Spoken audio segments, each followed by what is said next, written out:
So one thing that I did completely forget to talk about was the electrical connection that goes onto the door lock actuator. I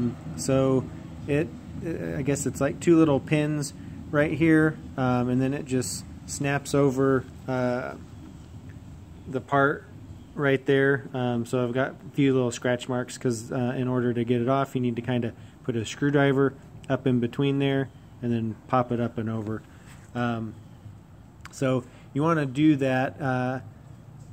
Probably the last thing to do to take the door lock actuator out as far as your old one. So first thing I would probably recommend doing is either drilling out the rivets or taking out the bolts that are these two holes there.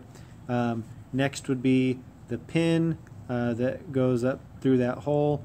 And then the last thing would be to do is take off that electrical connector, because it can really be kind of difficult to do when it's still inside the door. So by undoing all this other stuff, you can pull it out, a little bit further. Maybe you can even get it out of that little hole, that upper hole in the door panel, and then obviously then it would be real easy to remove. But if you still have to get your hands in there and use a screwdriver to take it out, it's just easier if everything else is taken apart first.